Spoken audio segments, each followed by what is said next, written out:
कर्कटे पूर्वपुण्यां तुलसी काननोद्भवां पाण्ड्ये विश्वम्भरां गोदां वन्दे श्रीरङ्गनायकी काश्यपान्वय सञ्जातं नारायणपदाश्रितं श्रीमन्नारायणं वन्दे यतीश्वरश्रियाजुषम् ओम अस्मद्गुरुभ्यो नमः श्रीमते रामानुजाय नमः।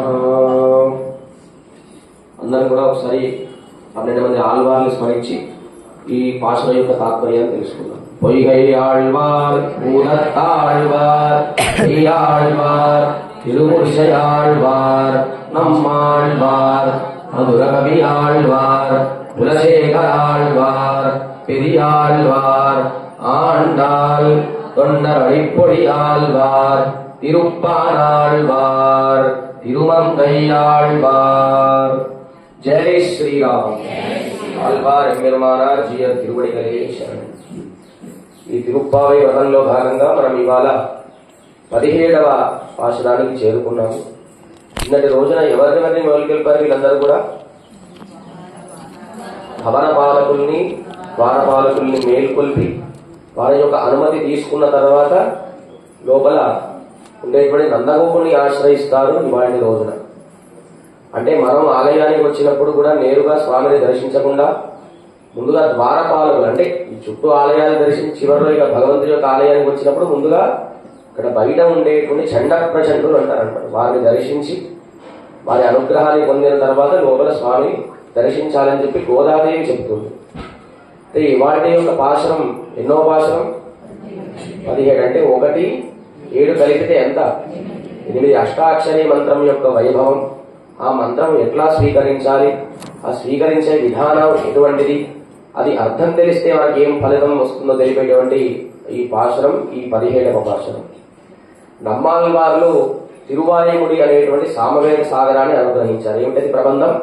తిరువాయిముడి. దాంట్లో మొత్తం 1102 పాశురములు ఉంటాయి. ఆ 1100 పాశురముల యొక్క అర్థమునంతా కూడా మొదటి 3 పాశురాలు చెప్పారనమాట. ఆ, అయర్వరు, ఉయర్వరు, మయర్వరు. అంటే ఆ, ఊ, మా అంటే ఏమిటది? ఓంకారం. ఈ ఓంకారం యొక్క గొప్పతనం ఏమిటో గోదాదేవి అంబరమే తన్నీరే ఉందు మదగలిద్ద 33 వరకు ఈ 3 పాశురాల్లో మనకి అర్థం చెప్పింది గోదాదేవి. 1, 7 కలిగితే 8 అవుతుంది. 7లో 1 తీస్తే ఎన్ని వస్తుంది? 6. అంటే షడక్షరి. విష్ణు శబ్దానికి షడక్షరి అంటారు. ఓం విష్ణవే నమః. కనుక ఈ అష్టాక్షరి మంత్రాన్ని సాక్షాత్తు శ్రీమన్నారాయణుడే నరనారాయణుడిగా బదరికాశ్రమంలో ఈ అష్టాక్షరి మంత్రాన్ని ఉపదేశం అనుగ్రహించారన్నమాట. కనుక నిన్నటి పాశురంలో ఎందుకు భాగవతోత్తముల సమాశ్రయం చేయాలని చెప్పి మనం ప్రతిరోజు చెప్పుకుంటున్నాం. ఒకసారి రామానుజుల వారి యొక్క గురువు గారు యాదవ ప్రకాశుడు. ఎవరండి? ఆయన యాదవ ప్రకాశులు గారి ఉండేటువంటి రాజ్యంలో ఆ రాజుగారి అమ్మాయికి ఒక పిశాచి పట్టుకుందన్నమాట. ఎంతమంది వచ్చి ఎన్ని మంత్రములు చెప్పినా అది తొలగట్లేదు. చివరిలో యాదవ ప్రకాశుని పిలిపిస్తే ఈయన మంత్రాలు చెప్తున్నాడు. ఆ లోపల ఉండేటువంటి అమ్మాయి లోపల బ్రహ్మరాక్షసి బయటకు వచ్చి ఈయన మంత్రాలు చెప్తున్నాడు, ఆయన కూడా అదే మంత్రాలు చెప్తున్నాడు. అయితే యాదవ ప్రకాశం అంటున్నారు, మీరు చాలా జ్ఞానిలాగా ఉన్నారు, ఎట్లా వచ్చింది మీకు ఈ జ్ఞానం అంటే, నేను నా పూర్వజన్మలో ఒక ఉడుములాగా ఉండేవాడిని. ఉడుము జంతువు ఉంటుంది కదా, ఉడుములాగా ఉండేవాడిని. ఆ భాగవతోత్తములందరూ కూడా తినేసి ఇస్తరాకులు పడేస్తే ఇస్తరాకులు ఉండే భోజనాన్ని నేను స్వీకరించాను. అట్లా నాకు ఈ వేద జ్ఞానం సంభవించింది. మరి ఈ అమ్మాయిని వదిలిపెట్టాలంటే నా వల్ల కాదు, నీ వల్ల కాదు, నీ శిష్యుడు రామానుజుల వారు ఉన్నారు కదా, ఆయన వచ్చి నాకు సమాశ్రయం చేసి అష్టాక్షరి మంత్రం ఉపదేశం పొందితే నేను ఈయన వదిలిపెట్టి వెళ్ళిపోతానని చెప్పి అంటారన్నమాట. అందుకనే భాగవతోత్తముల యొక్క సమాశ్రయం అంత గొప్పది. అంతేకాకుండా భగవంతుడిని దూషించినా పర్వాలేదు, కానీ భగవంతుని దూషించడం అని అర్థం కాదు, భాగవతోత్తముని దూషించకూడదు. అట్లా దూషిస్తే ఏమవుతుంది? సీతామ్మవారి లాంటి పరిస్థితి మనకు వస్తుంది. ఏమంటుంది లక్ష్మణస్వామి? మారీచుడు వచ్చినప్పుడు రాముడు వెళ్ళిపోతాడు. వెళ్ళిపోయిన మారీచుడే ఒక మాయా రూపంలో రామ రామ లక్ష్మణ అరుస్తాడు. అప్పుడు సీతాదేవి కంగారు తన భర్తకి ఏదైనా అయిపోతుందని చెప్పి లక్ష్మణ స్వామిని పంపిస్తుంది అన్నమాట. అప్పుడు లక్ష్మణుడు వెళ్ళాడు. ఆయనకు తెలుసు ఆయన మాయా రూపంగా వచ్చి మాయ మాటలతో మాట్లాడుతుందంటే అప్పుడు సీతాదేవి భర్త పైన ప్రేమ ఉంది, కాపాడుకోలనే కోపంతో మీ అన్న లేని సమయంలో నన్ను ఏమైనా చేద్దామనుకుంటున్నావా అని సీతాదేవి అంది. అప్పుడు లక్ష్మణ స్వామి నీళ్లు కార్చి పాము ఎంత వేగంగా వెళ్ళిపోతుందో అంత వేగంగా కనిపించకుండా వెళ్ళిపోయాడు. అట్లా తనను దూషించింది కనుకనే 10 మాసములు లంకాపట్టణంలో ఉంది కనుక దీంట్లో అందుకనే భాగవతోత్తముల సమాశ్రయడం గొప్పదని చెప్పి తిరుప్పావై దివ్య ప్రబంధం చెప్తుంది. అందులో భాగంగా ఈ 5 లక్షల మంది గోపికలందరూ కూడా ద్వారపాలకుల్ని భవనపాలకుల్ని మేల్కొల్పి అందమైన భవనం ఉండేటువంటి ద్వారపాలకుల్ని వారి అనుమతి తీసుకొని మేం కాదు తలుపు తీసేది నీవే తీయాలని చెప్పి ఆ కవాటాన్ని తీసిన తర్వాత లోపలికి వెళ్లి వరుసగా పడుకుంటారు నందగోపుడు పక్కనే యశోదాదేవి పక్కనే కృష్ణ పరమాత్మ, దాని పక్కనే బలరాముడు పడుకొని ఉంటాడు. మనం మొదటి భాషలో చెప్పుకున్నాం నందగోపుడు అంటే ఎవరు? ఆచార్యులు. ఆ పక్కన ఉండేటువంటి ఆమె ఎవరు? యశోద. అంటే యశస్సునిచ్చేది. దేని ద్వారా యశస్సు వస్తుంది? మనకి మంత్రం జపం చేస్తే యశస్సు వస్తుంది. ఆ మంత్రం ఎవరివ్వాలి? ఈ నందగోపుడిని ఆశ్రయిస్తే యశోద వస్తుంది. మరి కృష్ణ పరమాత్మ ఎవరు? మంత్రస్వరూపుడు. ఈ నందగోపుడిని ఆశ్రయించి యశోదాదేవి దగ్గర మంత్రం పొందితే నేరుగా కృష్ణుడు దక్కడు. ఆ పక్కన బలరాముడు సావాసం చేయాలి. భాగవతోత్తమ సావాసం చేస్తేనే అప్పుడు కృష్ణుడు దక్కుతాడు మనకి.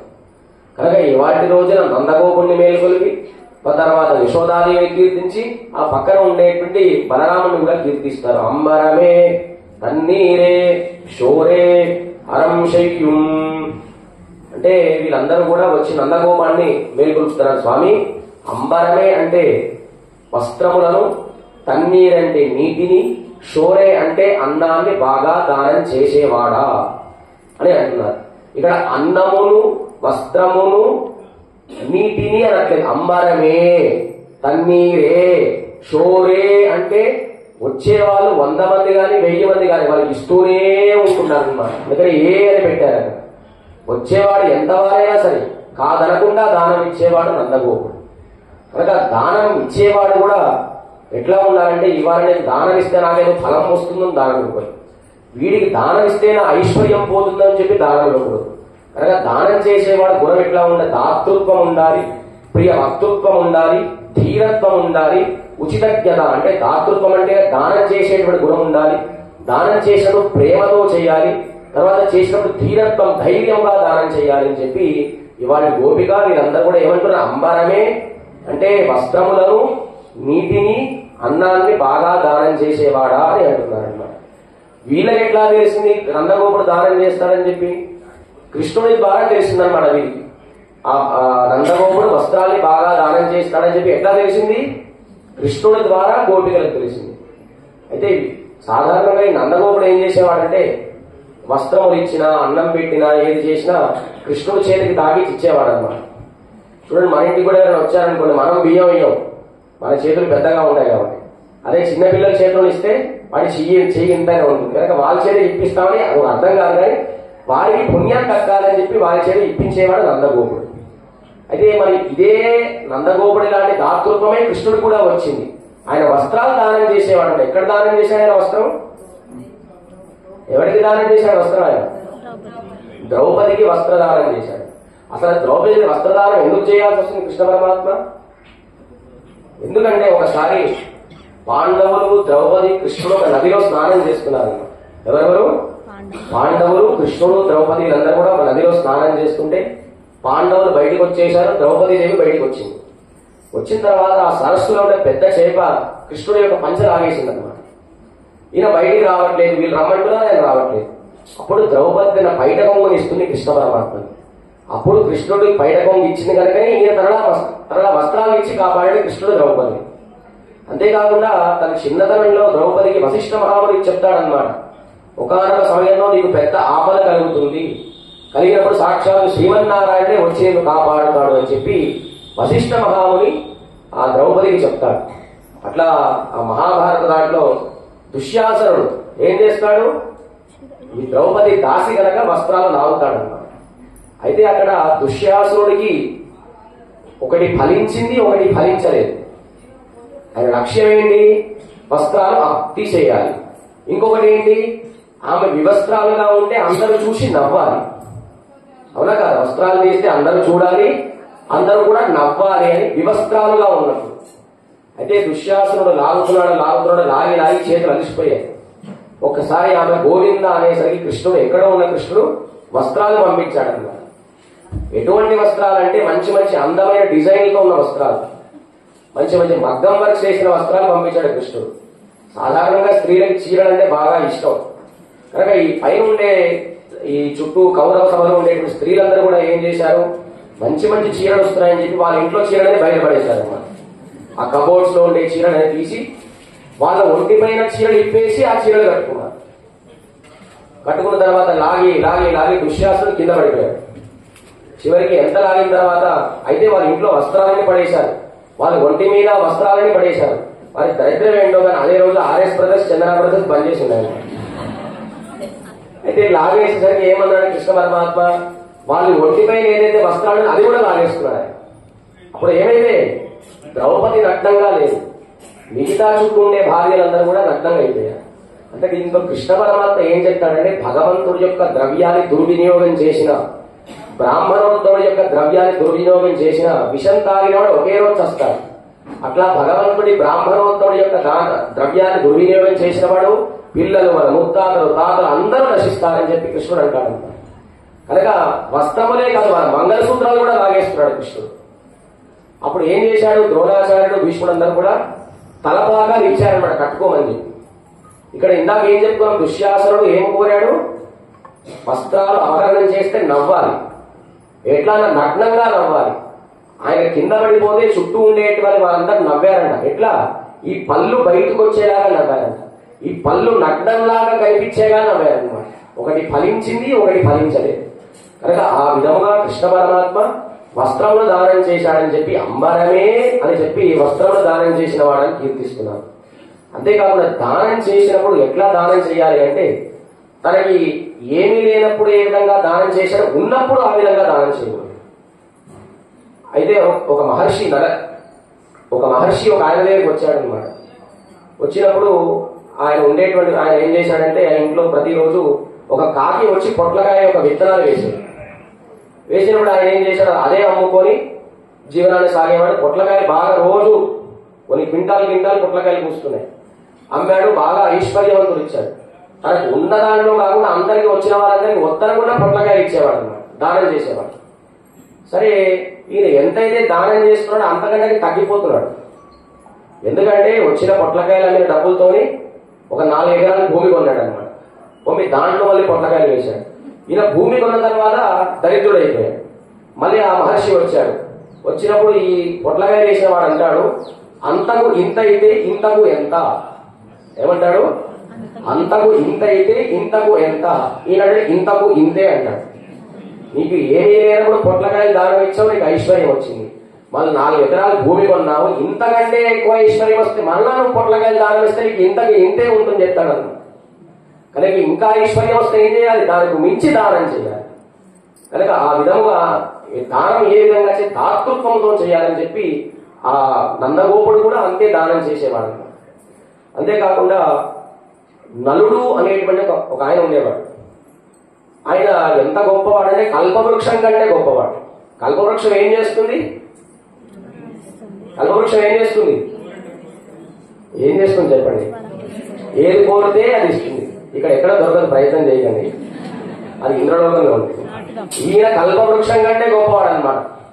కల్పవృక్షం అడిగితే ఇస్తుంది, ఈయన అడగకపోయినా ఇస్తాడు నల్ల చక్రవర్తి.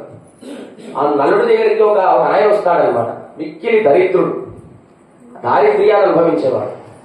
అయితే ఈ వచ్చిన ఆయన పైన ఈ నుదుటి పైన రాసి ఉంటుంది, వీడి జీవితాంతం దరిద్ర్యాన్ని అనుభవిస్తాడని చెప్పి ఉంటుంది. అది బ్రహ్మ రాసిన రాత. ఈ నల చక్రవర్తి చూస్తాడు, బ్రహ్మ రాసిన రాతని మనం అడ్డు పెట్టొద్దు, దాటొద్దు, కానీ దానం ఇవ్వకుండా నేను ఉండలేను అని అంటాడు. అయితే ఒక భక్తుడు స్వామి కోసం సహస్రనామాలు రాశాడంట. రాస్తున్నాడు, స్వామి పుష్పాలు వేస్తున్నాడు, నా నామాలు చెప్తున్నాడు, ఓం చివరి ఓం దరిద్రాయ నమః అన్నాడు స్వామి. ఎవరు, ఒక భక్తుడు స్వామికి అష్టోత్తర శతనామార్చన చేస్తూ, స్వామి మీరు ఎంతమంది రాసినా స్వీకరిస్తారు, నేను కూడా మీకన్నా అష్టోత్తరం రాశానంటే సరే రాయి అంటాడు. అందులో కేశవాయ నౌతుల నారాయణ ఓం దరిద్రాయ నమః అన్నాడు. దరిద్రాయ ఓం ఉభయ దరిద్రాయ నమః అన్నాడు అనమాట. అంటే ఇదేంటి నారా ఇంతసేపు అష్టోత్తరం చెప్పావు, అదన్నావు ఇదన్నావు, ఈ దరిద్రం ఏంటంటే, స్వామి దరిద్రం అంటే ఏమిటండి, ఏమీ లేకపోవుట. ఉభయ దరిద్ర అంటే నీకు రెండూ లేకపోవుట. ఈ భక్తుడు ఏం సమాధానం చెప్తాడంటే నీకంటే సమానమైన వాడు ఎవడు లేడు, నీకు మించిన వాడు ఎవడు లేడు. అంటే నీవు కూడా దరిద్రుడివే, దారిద్ర్యాలే మాట చెప్పాడు. నీతో సమానమైన వాడు లేడు, నీకంటే మించిన వాడు లేడని చెప్పి అంటున్నాడు అనమాట. ఆ విధముగా దరిద్ర్యం అనేటువంటి దారిద్ర్యాన్ని తొలగించడం నలుగురు. ఆ విధముగా దానం చేసే శక్తి ఉండాలి. అంతేకాకుండా కర్ణుడు మంచి దానకర్ణుడు. అవునా కదా, దానం చేస్తే ఏమంటాడు, దానకర్ణుడు అంటారు కదా. అంటే దుర్యోధనుడికి ఒక బాగా శంక ఉండేది. కర్ణుడికి నేనే రాజ్యం ఇచ్చాను, నాకంటే ఎక్కువ దానం చేస్తున్నాడు అని చెప్పి ఏదో విధంగా అడ్డుకోవాలని చెప్పి భగవంతుడే ఒక సన్యాస రూపాన్ని ధరించి వస్తాడనమాట. ఎవరి దగ్గరికి, దుర్యోధనుడి దగ్గరికి. స్వామి నేను ఒక పెద్ద యాగం చేస్తున్నాను, ఆ యాగానికి సంబంధించిన నెయ్యి అన్ని కూడా ఏర్పాటు చేసుకున్నాను, కేవలం సమిధలు మాత్రం కావాలంటాడు. సరే ఆయన నీవంతా ఏర్పాటు చేసుకున్న తర్వాత వచ్చేసి అంటాడు. ఆయన సరిగ్గా వర్షాకాలంలో వస్తాడు. ఎవరైతే సమిధలు అడుగుతాడో, ఈయన సమిధలు అడిగితే ఇప్పుడు వస్తావేంటి, 2 మాసాలు బాగా వర్షం పడుతుంది, ఈ వర్షాకాలంలో సమిధలు ఇస్తే ఏమవుతుంది, తడిచిన సమిధలతో హోమం చేయొద్దు. సరే స్వామి వెళ్ళిపోతాడు. ఒక 2 మాసాల తర్వాత యాగ భస్మము ప్రసాదం తీసుకొని వస్తాడు. తీసుకొస్తే అదేంటి, నేను సమిధలు ఇవ్వకుండా నీవెట్లా హోమం చేసామని కర్ణుడు ఇచ్చాడంటాడు అనమాట. కర్ణుడు ఎట్లా ఇచ్చాడు, వర్షాకాలం నాడు గుర్రపు గోశాల ఉంటుంది కదా, ఆ గోశాలకు ఉండే కర్రని కూడా తీసి ఇచ్చేశాడు అనమాట. కనుక దానం ఇవ్వాలి అనే గుణం ఉంటే ఎంతకైనా ఇచ్చేవాడు కర్ణుడు. కనుక అటువంటి కర్ణుడిలాగా దానం చేసి అంబరమే, అంతేకాకుండా తోరి అంబరమే తన్నీరే. అంతేకాకుండా కర్ణుడికి సూర్య భగవానుడు ప్రత్యక్షం అవుతాడు, ఆయన కుమారుడే కాబట్టి. ఆయన ఇంద్రుడు మాయారూపంలో వస్తున్నాడు, నీ కవచకుండలా అలుగుతాడు, నీవు కవచకుండలాలు తీశావా నీ ప్రాణం పోతుంది, ఉంచుకున్నావా నీ ప్రాణం దక్కుతుందని అంటాడు. అప్పుడు కర్ణుడు అంటాడు, నా దగ్గరికి ఎవరు వచ్చినా నేను దానం చేయాల్సిందే, ఒకవేళ నేను దానం చేయకపోతే నా ప్రాణం ఇప్పుడు పోతుంది, దానం చేస్తే యుద్ధం ఎప్పుడూ జరుగుతుంది, అప్పుడు పోతుంది కదా. కనుక నాకు ఇప్పుడు ఇవ్వకపోతే నా ప్రాణం ఇప్పుడే వెళ్ళిపోతుంది. ఒకవేళ ఇచ్చేసాననుకో ఇప్పుడు యుద్ధం జరగదు కదా, కాస్త కొంత సమయం పడుతుంది, కనుక ఇచ్చేస్తానని చెప్పాడు. అటువంటి కర్ణుడిలాగా దానం చేయాలని చెప్పి అంబరమే తన్నీరే అంటే నీరు. ఏ విధముగా కృష్ణుడు ఏ విధంగా నీటిని దానం చేశాడంటే, యుద్ధం జరుగుతున్నప్పుడు కృష్ణ పరమాత్మ రథాన్ని నడుపుతున్నాడు. ఇక అర్జున నాకు ఇంకా ఓపిక లేదయ్యా, ఆ గుర్రాలను లాగేటువంటి శక్తి కూడా నాకు లేదు, గుర్రాలు కూడా బాగా అలిసిపోయాయి అన్నాడు. చూడండి, ఆయన యుద్ధం చేస్తున్నాడు, అవతల నుంచి బాణాలు వస్తున్నాయి, ధ్యాస గుర్రాల పైన కూడా ఉంది కృష్ణుడికి. అయితే ఏం చేయాలంటే గుర్రాలు నీళ్లు తాగితేనే నేను యుద్ధం చేస్తానన్నాడు. అయితే ఏం చేస్తాడంటే అప్పుడు ఆయనకి వామన పాశాస్త్రాన్ని ప్రయోగిస్తాడు. ఎవరు, అర్జునుడు. అలా ప్రయోగించిన వెంటనే ఆ యుద్ధ భూమిలో పెద్ద నీటి కుండలాగా వస్తుంది, చుట్టూ ఎవరు రాకుండా ఒక అస్త్రాన్ని వేస్తాడు, శత్రువులు రాకుండా. అప్పుడు గుర్రాలు నీళ్లు తాగిన తర్వాత యుద్ధం చేద్దామంటాడు అనమాట. కనుక ఆ విధముగా ఎట్లా వచ్చింది కృష్ణుడికి ఆ విధంగా దానం చేయాలని గుణము, ఈ నందగోపుడు చేసేవాడు కనుక ఈయన దానం చేయాలని గుణం వచ్చింది. అంబరమే తన్నీరే షోరే అని అన్నదానం చేయడమే గొప్పది అని చెప్పి నందుడు ఎవరొచ్చినా దానం చేసేవాడు. ఎట్లాగా అంటే సాధారణంగా చూడండి, ఎవరికైనా ఆకలి వేరేదంటే ఆకలి వేయడానికి టాబ్లెట్ వేసుకుంటారు, ఆకలి వేసిన తర్వాత ఆకలి వేయకుండా టాబ్లెట్ వేసుకునేవాడు. కానీ కృష్ణ పరమాత్మ అట్లా కాదు, ఆయన ఒక మెతుకుతుంటే అవతల వాడు కూడా ఆకలి వేయకుండా ఉండేదన్నమాట. ఎట్లాగంటే దుర్యోధనుడి దగ్గరికి ఒక మహర్షి వస్తాడనమాట, దూర్వాస మహాముని వస్తాడు. ఎవరి దగ్గరికి, దుర్యోధనుడి దగ్గరికి. ఆ దుర్యోధనుడు అంటాడు, స్వామి నాకంటే బాగా ఈ పాండవులు ద్రౌపది అందరూ కూడా మంచి మంచి భోజనాలు పెడుతున్నారు, ఎట్లాగయ్యా అంటే వాళ్ళ దగ్గర ఒక పాత్ర ఉంది, అక్షయ పాత్ర, బంగారు పాత్ర ఉంది. ఆ పాత్ర సరిగ్గా ఉన్నంత వరకు ఎన్ని వస్తువులైనా వస్తున్నాయి, ఒకసారి ఆ పాత్ర బోర్లించాలంటే ఏమీ ఉండదు. ఆ పాత్రలో మీరు భోజనం చేసి రండి అని చెప్పి అంటుంది దుర్యోధనుడు. సరే అని వెళ్తాడు దుర్యోధనుడు, ద్రౌపది దగ్గరికి వెళ్తాడు. వెళ్ళిన తర్వాత అప్పుడే వారు పాత్ర బోర్లించేస్తారనమాట, ఇంకేముండదు. పాత్ర బోర్లించేస్తే ఏముంటుంది, ఏ వస్తువులు రాదు. బయట అర్జునుడు అటు ఇటు తిరుగుతున్నాడు, అప్పుడే కృష్ణుడు వస్తాడు. వచ్చినప్పుడే ద్రౌపది, అన్నా వచ్చావా, సరైన సమయానికి వచ్చావంటే ఈయన కృష్ణుడు నాకు ఆకలేస్తుంది అంటాడు. అసలే ఏమి లేదని బాధ పెట్టుండే మరలా నువ్వు పరీక్షిద్దామని ఆకలేస్తున్నావా అంటాడు. ఏమిటి కారణం అంటే దూర్వాస మహాముని 1000 మంది శిష్యులందరినీ తీసుకుని వచ్చారు, మన ఇంట్లో భోజనం ఏర్పాటు చేయమన్నారు, అక్కడ వాళ్ళు నదిలో స్నానం చేసి వస్తారు అని చెప్పి అన్నాడు అనమాట. సరే కృష్ణ పరమాత్మ ఏమన్నాడు, సరే నాకు ఎక్కువ ఏమన్నా ఒక మెతుకు తింటాను చాలన్నాడు. ద్రౌపది ఏం చేసింది, ఆ రాజు కాస్త ఆ పాత్రను ఎక్కువ శుభ్రం చేయలేదు, ఒక మెతుకు వదిలిపెట్టింది అనమాట. కృష్ణుడు ఏం చేస్తున్నాడు, మెతుకుని తింటాడు. ఈయన మెతుకు తినేసరికి దూర్వాసం అనే ఆ శిష్యులందరికీ పొట్టలు ఉబ్బిపోతాయి అనమాట. ఇంకా ఆకలే లేదు, ఎంతలాగా అంటే వాళ్ళు బొర్లుకుంటూ వెళ్ళిపోతారనమాట. ఇప్పుడు కృష్ణుడు చెప్తాడు, చూడు నన్ను ఇబ్బంది పెట్టినా పర్వాలేదు, నా కృష్ణ భక్తుల్ని విష్ణు భక్తుల్ని ఇబ్బంది మరమే తన్నీరే శోరే అరుంశయ్యం. అరుంశయ్యం అంటే ఈ నందగోపుడు దానం చేసేదే ఫలితం కోసం దానం చేస్తున్నాడా?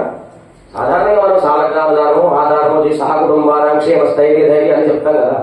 ఆయనకి ఏం అవసరం లేదు, ఏ దానం చేసినా సర్వం శ్రీకృష్ణార్పణ వస్తూ అంటాము. అటువంటి కృష్ణుడే నందుడి ఇంట్లో ఉండగా ఎందుకు ఇంకా ఫలం అని చెప్పి అరుంశయ్యం. ఎవరు ఏదడిగినా, అన్నమునడిగినా, వస్త్రమునడిగినా, నీటినడిగినా దానం చేసి మంచి గుణాత్ముడు అని చెప్పి నందగోపుని కీర్తిస్తున్నాడు. అయితే వీళ్ళు అంబరమే అంటే అంతరార్థం ఏమిటంటే, అంబరమే అంటే ఆకాశము, అంబరమే అంటే బాణము. ఈ జీవుడు ఆచార్యుడి దగ్గర మంత్రోపదేశం చేసిన చివరికి ఎక్కడికి వెళ్తాడు?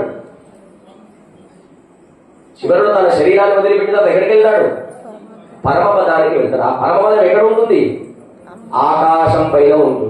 అది అంబరమే. అంబరమే అంటే బాణము అని అర్థం అన్నమాట. ఆచార్యుడు బాణాన్ని పట్టుకున్నప్పుడు మనమే బాణంలాగా మారాలి. ఒకసారి బాణాన్ని గురిపెట్టిన తర్వాత ఏం చేస్తుంది? లక్ష్యాన్నే చేరుకుంటుంది, అటు ఇటు దాటదు. కనుక అటువంటి ఆచార్యుని ఆశ్రయిస్తే భగవంతుడైనటువంటి గమ్యాన్ని చేర్చేటువంటి వాడు ఎవరు? నందగోపుడనే ఆచార్యుడు. అది అంబరమే. తన్నీరే అంటే ఏమిటి? నీరు.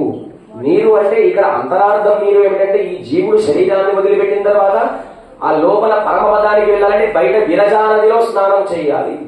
ఆ స్నానం చేస్తేనే ఈ మాలిన్యం అంతా తొలగిపోతుంది. ఏ విధముగా మనకు మురికి అంటినప్పుడు స్నానం చేస్తే మాలిన్యం తొలగిపోతుందో, భగవన్నామ సంకీర్తన చేసి చేసి జీవుడు ముక్త పురుషుడిలాగా మారి వైకుంఠానికి వెళ్లే ముందు బయట విరజానది అమృతం లాంటి స్నానంలో చేస్తేనే ఆయన ముక్తి కలుగుతుందో, అది తన్నీరే. షోరే అంటే అన్నము. ఏ విధముగా వేదం చెప్తుంది, అహమన్నం అని చెప్పి ఆ వైకుంఠంలో ఉండే పురుషుడు ఆహారం ఏం స్వీకరించడు, భగవంతుడే ఆహారంలాగా అంటున్నాడు అన్నమాట. కాబట్టి అటువంటి భగవన్నామ సంకీర్తన చేస్తే ఏ విధంగా కడుపు నిండుతుందో, మీరు బయట చేసే అన్నదానం కంటే భగవంతుడు నైవేద్యం పెట్టిన ప్రసాదం తింటే విధంగా అమృతంలాగా మారి మన ఆత్మతృప్తి చెంది అది అమృతంగా మారి మన కడుపు నిండుతుందో, అటువంటి అంబరమే తన్నీరే శోరే అరుంశయ్యం ఎంబెరుమాన్ నందగోపాల ఎరుందిరా. నందగోపుడి యొక్క తండ్రి, నందగోపుడి కుమారుడు అని చెప్పి అంటున్నాడు అన్నమాట. తర్వాత సరే ఆయనని లేపుతున్నారు, పక్కనే ఆయన యశోదాదేవిని చూపించాడన్నమాట. అంబరమే తన్నీరే శోరే అరుంశయ్యం ఎంబెరుమాన్ నందగోపాల ఎరుందిరా. కొమ్మ నార్కెల్లాం కొరుందే కులవిరక్కే ఎంబెరుమాట్టి యశోద అరిగురా. వీళ్ళందరూ కూడా నందగోపుడిని మేల్కొల్పిన తర్వాత పక్కన యశోదాదేవి దగ్గరికి వెళ్ళారు. నందగోపుడు ఎవరు? ఆచార్యుడు. ఆచార్యుడు ఏమిస్తాడు మనకి? మంత్ర ఉపదేశం చేస్తాడు. ఆ మంత్రమే యశోద, మంత్ర స్వరూపమే యశోద, యశస్సునిచ్చేది. ఆమె ఏమని కీర్తిస్తున్నాడంటే, మా స్త్రీ జాతికే గొప్పదానివి. చెట్టు ఉంది, చెట్టు పక్కన చిగుడికి పురుగు పడితే ఏమవుతుంది? చెట్టంతా ఖరాబ్ అయిపోతుంది. కనుక అటువంటి చెట్టులు చిగురు లాంటి దాని అమ్మ నీవే మా స్త్రీ జాతికి గొప్ప ఆదర్శవంతురాలివి. ప్రబ్బల చెట్టు లాంటి దాని అంటున్నారు. ఏం చెట్టు అది? ప్రబ్బలి చెట్టు.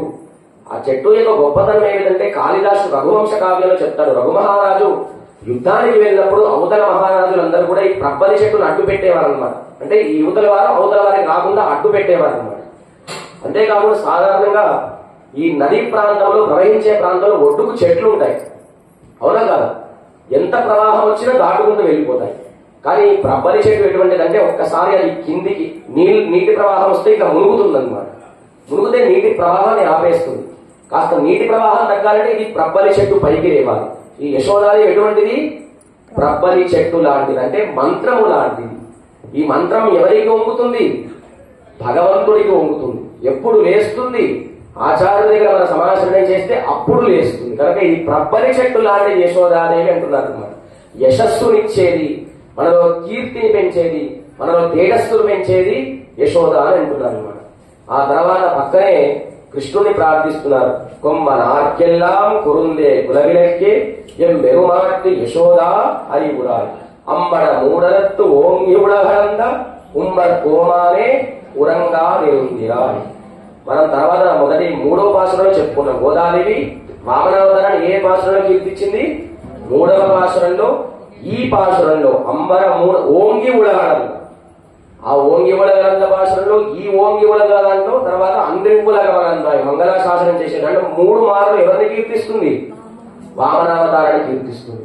ఎందుకు వామనావతారాన్ని కీర్తిస్తుంటే దానం చేస్తే ఎట్లా? ఆ పైనుండి వీళ్ళేమంటున్నారు? స్వామి, ఇంద్రుడు దేవతలందరూ కూడా వాళ్ళ స్వార్థం కోసం మీ దగ్గరికి వస్తారు. ఇంద్రుడికి రాజ్యం కావాలని, వాళ్ళకి అది కావాలని, ఇది కావాలని వస్తారు. కానీ మాకు అటువంటిది ఏమొద్దయ్యా, మీ దర్శనం కావాలి, మీరు లేచిన తర్వాత మీకు మంగళహారతి సమర్పించాలి, అదే మా కోరిక. వామనుడు పైనుంచి వచ్చినప్పుడు బలిచక్రవర్తి దగ్గరికి వెళ్తాడు. వెళ్ళినప్పుడు శుక్రాచార్యులు చాలా అడ్డుకుంటాడని చెప్పుకున్నవాడు. అప్పుడు నిజంగా బలిచక్రవర్తి ఏమంటాడంటే, నా ప్రాణమే పోని, నా ఐశ్వర్యమే పోని, స్త్రీకి భర్త శ్రీమన్నారాయణుడు, సంపదనికి అధిదేవత లక్ష్మీదేవి, అటువంటి లక్ష్మీదేవి యొక్క భర్త దానం చేసేవాడు చేయటుంటుందని పైన ఉంటుంది, దానం స్వీకరించేవాడు చేయటుంటుంది కింద ఉంది. శ్రీమన్నారాయణుడు చెయ్యి కింద, నా చెయ్యి పైన అంటకంటే అదృష్టం ఏంటని చెప్పి ఒకసారి నీటిని పోస్తాడనమాట. అట్లా పోసినప్పుడు ఆయన చిన్నగా ఉంటాడు. చిన్నగా ఉన్న స్వామి ఇందింతై వరుడింతై మరియు తానంతై నభో వీధిపై నందేతో గణమండలాగ్రమణ కల్లంతై నందై ప్రభారాశిపై నందై చంద్రునిపై ద్రోణిపై మహర్వాడిపై అని చెప్పి చిన్నగా ఉన్నవాడు పైకి వెళ్ళిపోతాడు. బలిచక్రవర్తి వామనుని చూసినప్పుడు ఇట్లా చూస్తాడు, పెరిగినప్పుడు ఇట్లా చూస్తాడు. మనం ట్రైన్ లో వెళ్తున్నాం అనుకోండి, ఆ చెట్లు కూడా మనతో పాడే వస్తున్నాడు అనిపిస్తుంది, సూర్యుడు కూడా మన వెనకాలే వస్తున్నాడు అనిపిస్తుంది. ఆ వామనుడు రవిబింబ ఉపబింబ పాత్రము ఛత్రంపై శిరోరక్తమై శ్రవణాలంకృతయై గలాభరణమై సౌవర్ణ కేయూరమై అని చెప్పి ఆయన చిన్నగా ఉన్నవాడు స్వామి పెరుగుతుంటే సూర్యబింబం వెనకాల ఛత్రంలాగా మారిందంట. ఇంకా కొంచెం పైకి వెళ్తే సూర్యుడు ఈ చెవి దిద్దుల్లాగా మారాడనమాట. ఇంకా కాస్త పైకి వెళ్తే మెడలో కంఠంలాగా మారాడంట. ఇంకొంచెం పైకి వెళ్ళాడు, ఈ నడుముకు మొదట్లాడు కడతారు కదా అట్లాగా మారాడంట. ఇంకా పైకి వెళ్ళాడు, పాదాలకి కడియాలు వేస్తారు, అటువంటి కడియాల్లాగా మారాడు. అయితే ఇక్కడ వామనావతారంలో వామనుడు ఏ విధంగా దానం స్వీకరించాడంటే, ఆడవాళ్ళు పెళ్లికి వెళ్లే ముందు చీరలు చదువుతారు కదా, అటువంటి వాడు వామనుడు అనమాట. ఎట్లాగా అంటే చూడండి, మన ఫంక్షన్కి వెళ్ళినప్పుడు ఏదో చీర తీద్దాం అనుకుంటారు, అది తీసేసరికి 10 చీరలు కింద పడతాయి. ఇప్పుడు ఏమనుకుంటారు, సరే ఎట్లాగో పడే బీరువా మొత్తం చదివేద్దాం అనుకుంటారు. ఈ వామనుడు కూడా అటువంటి వాడే. ఆయన వచ్చిన దేనికి 3 అడుగుల నేల కొలుద్దామని. కానీ ఏం చేశాడు, బ్రహ్మాండాన్ని కొలిచేశాడు అనమాట. అయితే ఈ భూలోకాన్ని ఉపరితల లోకాన్ని, అయితే ఈ బలిచక్రవర్తి అనుకోండి, సరే భూలోకాన్ని కొలిస్తే కొలిచేసాయి, నాకు స్వర్గలోకం ఉంది కదా అంటాడు, అక్కడికి వెళ్తే అది కూడా కొలిచేస్తాడు. అసలు వాస్తవానికి ఆయన బ్రహ్మలోకానికి వెళ్ళని ఉద్దేశమే లేదు, ఒక్కసారి పాదాన్ని బ్రహ్మలోకానికి తీసుకెళ్తాడు. అట్లా ఆనాడు బలిచక్రవర్తి దానం చేసిన వామనుడు అంటాడు, అయ్యా బలిచక్రవర్తి, నేను నీ దగ్గరికి ఎందుకు దానానికి వచ్చానంటే నీ వంశం చాలా గొప్పది అని అంటాడు అన్నమాట. ఎందుకంటే ఇంత గొప్ప వంశంలో పుట్టిన వారి దగ్గర నేను దానం స్వీకరించాను. ఎందుకంటే బలిచక్రవర్తి యొక్క తండ్రి గారి పేరు విరోచనుడు, విరోచనుడు తండ్రి పేరు ప్రహ్లాదుడు, ప్రహ్లాదు తండ్రి పేరు హిరణ్యకశిపుడు, హిరణ్యకశిపుడు తండ్రి పేరు హిరణ్యాక్షుడు, హిరణ్యాక్షుడు తండ్రి పేరు కశ్యప ప్రజాపతి, కశ్యప ప్రజాపతి తండ్రి పేరు బ్రహ్మ. ఈ విధంగా ఇంత గొప్ప బ్రహ్మకి సంబంధించిన వంశంలో నువ్వు అవతరించావు కనుక నీ దగ్గర నేను దానం ఖచ్చితంగా స్వీకరించాలి అని చెప్పి ఆనాడు వామనావతారంలో ఎంత కొలిచావయ్యా, నీ పాదాలు ఎంత కందిపోయాయి అని చెప్పి ఈయన దుప్పటి కప్పుకొని పడుకున్నాడు అన్నమాట. ఎవడు? కృష్ణ పరమాత్మ. కృష్ణుని మేలు కొలిపితే లేవలేదు. పక్కనే ఎవరున్నారు? ఆయన పక్కన చెల్వ బలదేవ, బలరాముడు ఉన్నాడన్నమాట. ఆ బలరాముడికి కాలికి బంగారు కడియం వేశారంట. అదేంటంటే కృష్ణుడికి వేయాలి కానీ బలరాముడికి ఎందుకు బంగారు కడియం అంటే, బలరాముడు లేనిదే కృష్ణుడు ఉండేవాడే కాదు. దేవకి గర్భంలో 6 పుట్టి చనిపోయారు. ఎంతమంది? 6 పుట్టి చనిపోయిన తర్వాత బలరాముడు వచ్చి తన గర్భంలో 8 మాసములు ఉంటాడు. ఆ తర్వాత బలరాముడు కూడా దేవకి గర్భంలో ఉండడు, కొన్ని అనివార్య కారణాల వల్ల రోహిణి గర్భంలోకి వెళ్ళిపోతాడు. ఆ తర్వాత ఎవరు పుడతాడు? కృష్ణుడు పుడతాడు. ఈ వైకుంఠంలోని కృష్ణుడు ఏమనుకుంటాడు, నిజంగా బలరాముడి కంసుని చంపే శక్తి ఉంది, నిజంగా కంసుని బలరాముడు చెప్తే నాకేం వస్తుంది పేరని చెప్పి బలరాముని రోహిణి గర్భంలోకి పంపించాడు. ఆయన దేవకి గర్భంలోకి వచ్చాడు. అంతేకాకుండా ఈ బలరాముడి యొక్క జాతకంలో నీకు అన్న ఏ యోగ్యత ఉందని చెప్పి జాతకంలో ఉంది. ఈయనకు అన్న అవ్వాలంటే ఈయనకు తమ్ముడు పుట్టాలి కదా, కృష్ణుడు పుట్టాడు అన్నమాట. అంతేకాకుండా కృష్ణుడు కంటే బలరాముడే గొప్పవాడు. అని ఎట్లాగా అంటే ఎందుకు ఇంత సంతానం పోయింది దేవకి అని ఆలోచిస్తే ఆమెకి నాగదోషం ఉందన్నమాట.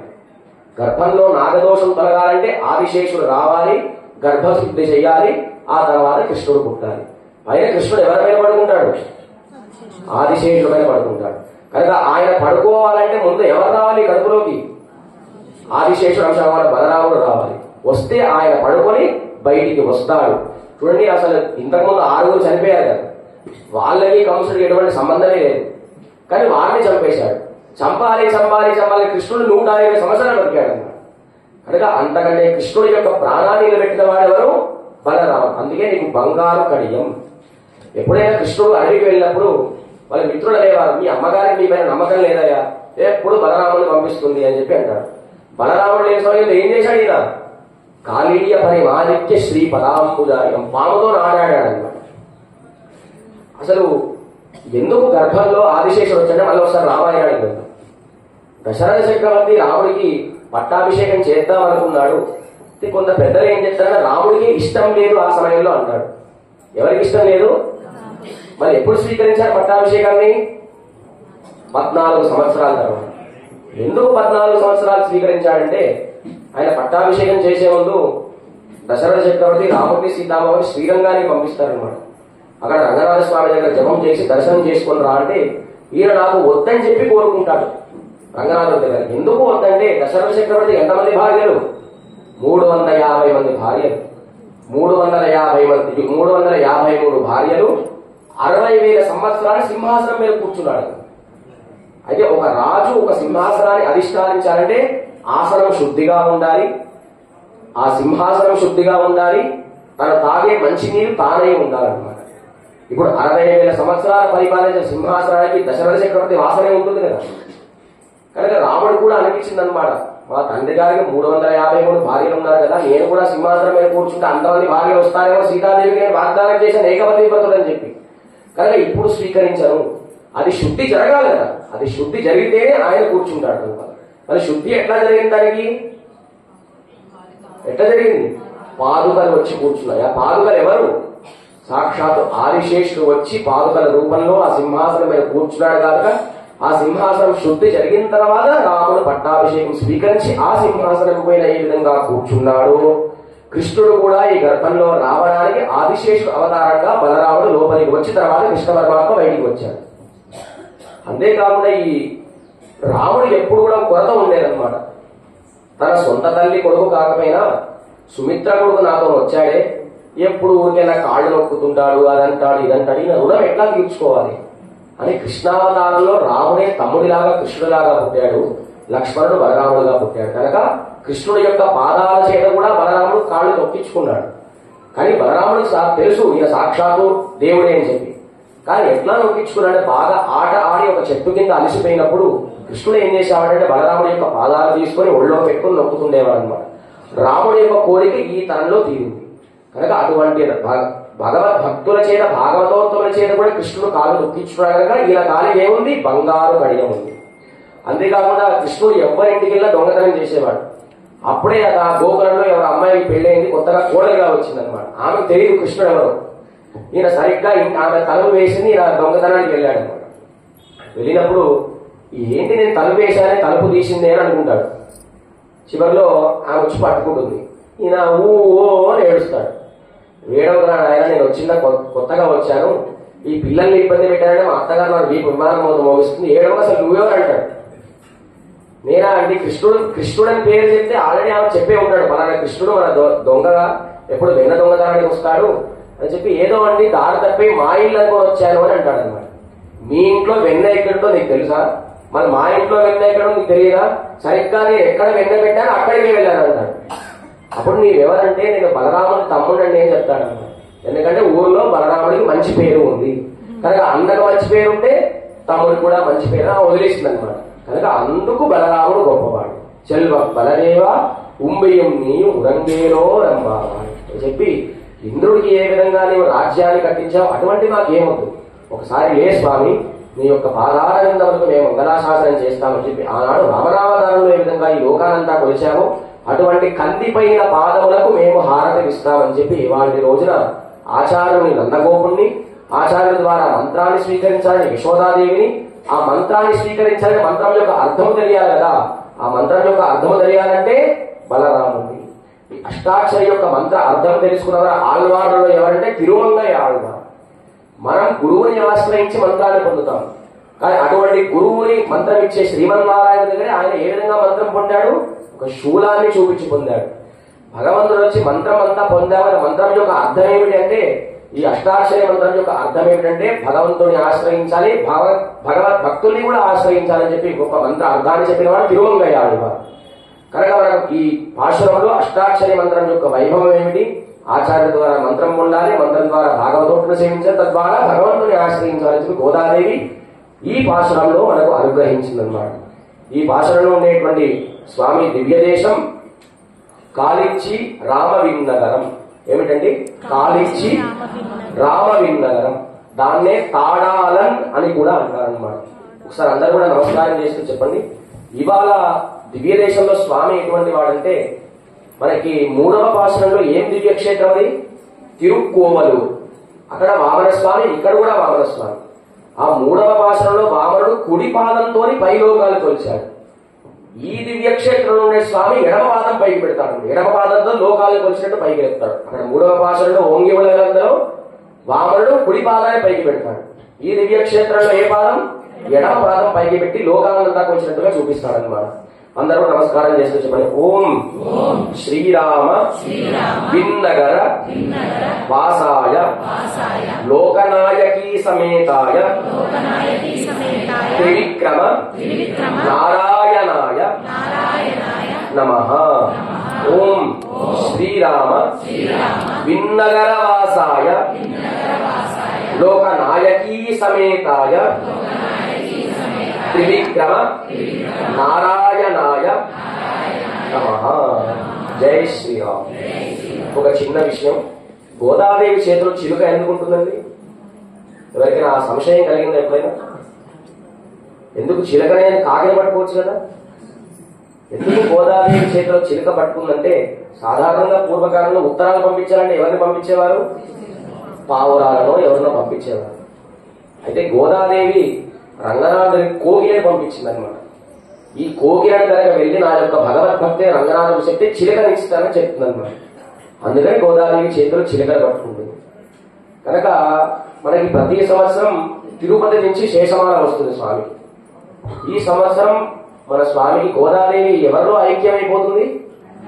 అటువంటి శ్రీరంగం నుంచి కిలిమాల అంటారు, అది చిలకల దండ.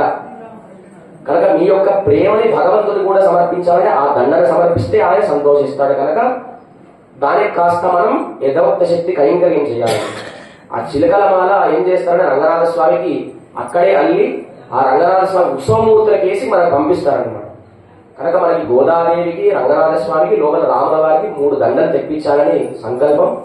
దానికి ఒక 15,000 రూపాయలు ఖర్చు అవుతుంది. కనుక అందరూ కూడా పాల్గొనాలంటే తలా 100-200 రూపాయలు సమర్పిస్తే ఆ ద్రవ్యంతో శ్రీరంగానికి పంపించి ఆ మాలను మనం తెప్పించి చిలక లాంటి ప్రేమని గోదావరికి సమర్పిద్దామా వద్దాం?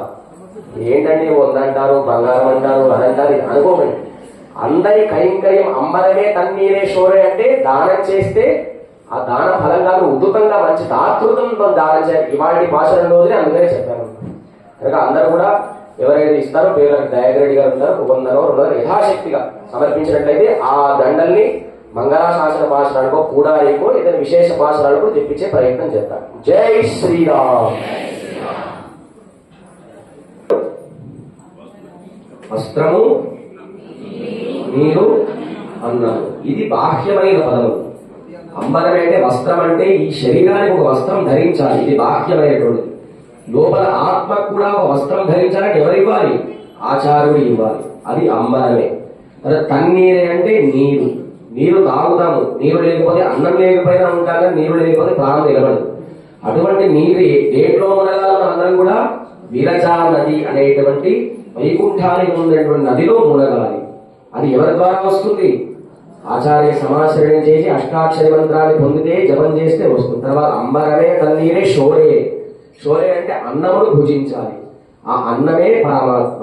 పరమాత్మనే అన్నములాగా భగవన్నామ సంకీర్తన చేస్తే అది అన్నము. అది ఎవరి ద్వారా వస్తుంది? నందగోపుడి లాంటి ఆచార్యుని ఆశ్రయిస్తే, యశోదాదేవి నాడు యశస్సునిచ్చే మంత్రాన్ని పొందితే ఆ మంత్రాన్ని నేరుగా కాకుండా మంత్ర అర్థం లాంటి బలరాముని దర్శిస్తే తర్వాత కృష్ణుడు అనేటువంటి మంత్రం మనం ఉపదేశం పొందుతామని చెప్పి గోదాదేవి వాటి భాషలను అనుగ్రహించింది అష్టాక్షరి మంత్రం యొక్క వైభవాన్ని. అందరూ కూడా ఒకసారి మనసులో శ్రీమతే నారాయణాయ నమః అనే నామాన్ని జపం చేస్తూ పాశురాన్ని నోటి ద్వారా ఆ వాక్యాన్ని మనసు ద్వారా ఈ హారతి కాయిక రూపంలో స్వామికి మనసా వాచ కర్మ ఈ 3 కర్మలతో స్వామికి ఆ మంగళ నీరాజనాన్ని అందరూ కూడా పాశుర అనుసంధానం చేస్తూ చెప్పండి. జై శ్రీరామ్.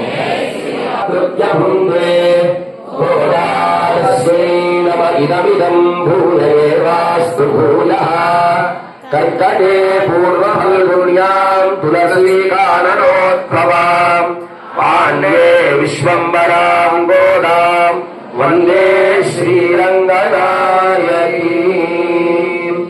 ஆழ்வார் எம்பெருமானார் ஜீயர் திருவடிகளே சரணம். கோதை பிறந்தோர் கோவிந்தன் வார்மூர் சோதி மனமாடும் தோன்றுமோர் நீதியால் நல்லவர்கொருவார்மூர் நான் மலைகளோடுமூர் வில்லிபுத்தூர் வேதத்தோரூர் அழகங்கள் நீர்க்கும் பரமரடிகாட்டும் வேதமனை தொக்குவித்தாரும் தொழிலமிறைந்து அறிந்து அறியாத மானிடரை மையம் சுமப்புலம் வெம்பூர் சுழிக் கொடுத்த நாச்சியார்கள் பாடிக் கொடுத்த நாச்சியார்கள் சர்வதே